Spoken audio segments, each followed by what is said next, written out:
മിശിഹായിക്ക് സ്തുതിയായിരിക്കട്ടെ. ഹല്ലേലൂയ. കുടുംബാംഗങ്ങളെ, സഹോദരങ്ങളെ, കുഞ്ഞുങ്ങളെ, ഇന്നലത്തെ ടോക്കൊക്കെ കുറച്ച് കൂടുതലായി പോയി. അത് പിന്നെ സാരമില്ല, കാരണം അതൊരു പ്രധാനപ്പെട്ട ബ്ലെസ്സിങ് ആയതുകൊണ്ടാണ് കേട്ടോ. കുഞ്ഞുങ്ങൾക്ക് സുഖമാണോ? ഹല്ലേലൂയ. ഇന്നൊരു സ്പെഷ്യൽ ബ്ലെസ്സിങ് ഇന്ന് നമുക്കറിയാം. ഈ മാസം ബർത്ത്ഡേ, അതേപോലെ തന്നെ ഫീസ്റ്റ്, നാമകേതുക തിരുനാൾ, മാമോദീസ ഓർമ്മ ദിനം, അത് വിവാഹത്തിൻ്റെ വാർഷികം, അങ്ങനെ ഏതെങ്കിലുമൊക്കെ, പിന്നെ ഏതെങ്കിലുമൊക്കെ വിവാഹമൊക്കെ നോമ്പ് കഴിഞ്ഞില്ല, അങ്ങനെ ഇതൊക്കെ ഫിക്സ് ചെയ്തിരിക്കുന്നവർ നോമ്പ് പിടിക്കുന്നതിന് മുമ്പ്. അപ്പോൾ അങ്ങനത്തെ ഉള്ള എല്ലാ മേഖലയും ഈ മാസങ്ങൾ എന്തെങ്കിലും വീടിൻ്റെ കയറി താമസം, പിന്നെ അത് പുതിയ ഓഫീസ് തുറക്കൽ എന്ന് വേണ്ട ഏതെങ്കിലുമൊക്കെ സൽകൃത്യങ്ങൾ ഇത് നന്നായി നടക്കാൻ വേണ്ടിയിട്ട് ദൈവത്തിന് അതിനുവേണ്ടി പ്രത്യേകം ബ്ലെസ് ചെയ്ത് പ്രാർത്ഥിക്കാം. പിന്നെ ആയുസ് വർദ്ധിക്കട്ടെ, ആരോഗ്യം വർദ്ധിക്കട്ടെ, കൃപ വർദ്ധിക്കട്ടെ കേട്ടോ. ഒരു നന്മ പറഞ്ഞ ചൊല്ലി അങ്ങനെയുള്ള എല്ലാവർക്കും വേണ്ടി ബ്ലെസ് ചെയ്യാം, പ്രാർത്ഥിക്കാം. നന്മ നിറഞ്ഞ മറിയമേ സ്വസ്തി, കർത്താവ് അങ്ങയോട് കൂടെ സ്ത്രീകളിൽ അങ്ങ് അനുഗ്രഹിക്കപ്പെട്ടവളാകുന്നു. അങ്ങയുടെ ഉദരത്തിന് ഫലമായി ഈശോ അനുഗ്രഹിക്കപ്പെട്ടവനാകും. പരിശുദ്ധ മറിയമ്മേ തമ്പുരാൻ്റെ അമ്മേ, പാപികളായ ഞങ്ങൾക്ക് വേണ്ടി ഇപ്പോഴും ഞങ്ങളുടെ മരണസമയത്തും തമ്പുരാനോട് അപേക്ഷിച്ച് പറയണമേ. ആമേൻ. Praise the lord. ഇപ്പം ഈ വീട്ടിലിരുന്ന് ബർത്ത്ഡേ ആഘോഷിച്ച് എങ്ങനെയുണ്ടാവും? ഇപ്പം എത്ര പേരുടെ പ്രാർത്ഥന, എങ്ങനെ 10 ലക്ഷം പേരുടെ ഉറപ്പായിട്ടും കിട്ടിയിട്ടുണ്ട്. ഹല്ലേലൂയ. ദൈവത്തിൻ്റെ അനുഗ്രഹമല്ലേ പ്രിയപ്പെട്ട സഹോദരങ്ങളെ. നമുക്ക് ഇന്നത്തെ വചനത്തിൻ്റെ നമ്മുടെ തലക്കെട്ട് ഇതാണ്: ദൃഷ്ടിയിൽ പെട്ടാൽ ചെയ്യേണ്ടത്. 1 Samuel 9:17, first Samuel chapter 9 verse 17. ഉദാഹരണം പറഞ്ഞാൽ, ഒരു പരുന്തിൻ്റെ ദൃഷ്ടിയിൽ കോഴിക്കുഞ്ഞ് പെട്ടാൽ, അല്ലേ, അപ്പം തന്നെ സംഗതി മൂവ്മെൻറ്റുകൾ മാറും എന്ന് പറയുന്ന പോലെ നമ്മുടെ കണ്ണിൽ ചില കാര്യങ്ങൾ പെട്ടാൽ നമ്മൾ ചെയ്യേണ്ട കാര്യത്തെക്കുറിച്ചാണ്. നല്ലൊരു വചനമാണ്. ഒരു വചനം ഇങ്ങനെയാണ്: സാമുവേലിൻ്റെ ദൃഷ്ടിയിൽ പെട്ടപ്പോൾ കർത്താവ് സാമുവേലിനോട് പറഞ്ഞു, ഞാൻ നിന്നോട് പറഞ്ഞത് ഇവനെ പറ്റിയാണ്, എൻ്റെ ജനത്തെ ഭരിക്കുന്നവൻ ഇവനാണ് പറഞ്ഞു. ഹല്ലേലൂയ. കുഞ്ഞുങ്ങളൊക്കെ പറയാം ഹല്ലേലൂയ. അതായത് ദൈവം ഒരു രാജാവിനെ തിരഞ്ഞെടുക്കാൻ തീരുമാനമെടുത്തിരിക്കുന്ന കാര്യം സാമുവേലിനെ അറിയിക്കുന്നു.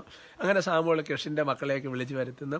അപ്പോൾ ഇങ്ങനെ മനസ്സിൻ്റെ ചില തോന്നലും കാര്യങ്ങളുണ്ട്. പക്ഷെ ഒരാൾ ദൃഷ്ടിയിൽ പെട്ടപ്പോൾ ആത്മാവിലൊരു സ്വരം എന്ന് പറയുന്ന പോലെയാണ് എൻ്റെ പ്രിയപ്പെട്ട സഹോദരങ്ങൾ. നമ്മുടെ ജീവിതത്തിൽ നമ്മുടെ കണ്ണിൽ ഒരുപാട് കാര്യങ്ങൾ പെടുമ്പോൾ ഈ കണ്ടത് വെച്ച് വിധിക്കാൻ നിൽക്കരുത്, കണ്ടത് വെച്ച് ചിന്തിക്കാൻ നിൽക്കരുത്, കണ്ടപ്പോൾ വേറെ ചില ഓർമ്മകൾ വെച്ച് ചെയ്യരുത്. നിന്റെ അന്തരാത്മയിൽ ദൈവാത്മാവിൻ്റെ സ്വരം ശ്രവിക്കണം. ഒരു മനുഷ്യനെ കാണുമ്പോൾ കർത്താവിൻ്റെ ആത്മാവ് പറയും, അവനോട് കരുണ കാണിക്കുക. ഒരു മനുഷ്യനെ കാണുമ്പോൾ അവൻ്റെ മനസ്സിൻ്റെ ദുഃഖം കർത്താവിൻ്റെ ആത്മാവ് നമ്മളോട് പറയും എന്ന് പറയുന്നത് പോലെ, അത് എൻ്റെ ജീവിതത്തിൻ്റെ അനുഭവങ്ങളാണ് എന്ന് പറയുന്നത് പോലെ ഓരോരുത്തരുടെ ജീവിതത്തിൽ അങ്ങനെയുണ്ട്. നമ്മൾ ഓരോന്ന് കാണുന്നത് വെച്ച് അങ്ങ് ജഡ്ജ് ചെയ്യരുത്. ഉള്ളിലൊരു സ്വരം ശ്രവിക്കണം, അന്തരാത്മാവിലൊരു സ്വരം ശ്രവിക്കണം. വിശുദ്ധ ഫൗസ്തീനയുടെ ഇടയിലേക്ക് ഒരുപാട് ആത്മാവിൽ ഇങ്ങനെ സ്വരം ശ്രവിക്കുക. അതാണ് ശരിക്കും പറഞ്ഞാൽ, അതാണ് നമ്മൾ പറഞ്ഞത്. ദൃഷ്ടിയിൽ ഒരു കാര്യം പെട്ടാൽ, ഉദാഹരണം പറഞ്ഞു കഴിഞ്ഞാൽ, ഇപ്പോൾ എന്താ പറയുന്നത്, ഇത് നല്ല ചെടി പ്ലാവൊക്കെയാണല്ലേ, അപ്പോൾ ഒരു അല്ലേ ചക്കയൊക്കെ ഒന്നുമില്ല, അപ്പോൾ കാണുകയാണെങ്കിൽ ദൈവമേ, അപ്പോൾ ഒരു കർത്താവിൻ്റെ ആത്മാവ് പ്രത്യേകം അല്ലേ, സൃഷ്ടാവായ കർത്താവിനെ മഹത്വപ്പെടുത്തും. വിശുദ്ധ ഫ്രാൻസിസ് അസീസിയൊക്കെ ചെയ്ത പോലെ. എന്ന് പറഞ്ഞ പോലെ ഓരോ കാര്യങ്ങൾ നമ്മൾ പെടുമ്പോൾ, അല്ലെങ്കിൽ ചില വ്യക്തികളുടെ സാന്നിധ്യം തന്നെ, ഇത് പിശാചിൻ്റെ പ്രവർത്തനമുണ്ട്, പാപമുണ്ട്, സൂക്ഷിക്കണം. അന്തരാത്മാവ് കർത്താവിൻ്റെ ആത്മാവ് പറയും. അതാണ് നമ്മുടെ യാത്രകൾ. ഇത് ഇങ്ങനെ പോകാതിരിക്കുകയായിരിക്കും നല്ലത്, ആത്മാവ് പറയും. അതാണ് ദൃഷ്ടിയിൽ ചില കാര്യങ്ങൾ പെട്ട ഉടനെ തന്നെ ബുദ്ധി, യുക്തി, പിശാച്, മനുഷ്യൻ, അത് സ്വരമൊന്നുമല്ല, അന്തരാത്മാവിലുള്ള ആത്മാവിൻ്റെ സ്വരം. അതാണ് ദൃഷ്ടിയിൽ പെട്ടാൽ ചെയ്യേണ്ടത്. Okay, hallelujah. നമുക്ക് സ്തുതിക്കാം. കർത്താവേ, എൻ്റെ ഈശോയെ, ഈ വചനം ജീവിക്കാൻ ഞങ്ങൾക്ക് നല്ലൊരു കൃപ തരണം കർത്താവേ. എൻ്റെ പിതാവെ, ഇവരെ പ്രത്യേകം ബ്ലെസ് ചെയ്യാണ് കർത്താവേ. ഇവരെ ശല്യം ചെയ്യുന്ന ദുഷ്ടാര്യങ്ങൾ യേശുനാമത്തിൽ ബന്ധിക്കുന്നു. ഒരു കാര്യം കണ്ണിൽ പെട്ടാൽ ഉടനെ ആത്മാവിൻ്റെ സ്വരം ശ്രവിക്കുന്ന കൃപ ന്യൂ ഇയർ ആയിട്ട് ഇവരുടെ മേൽ വന്ന് നിറയട്ടെ കർത്താവേ. ഉള്ളവർക്ക് അത് ജ്വലിക്കട്ടെ കർത്താവേ.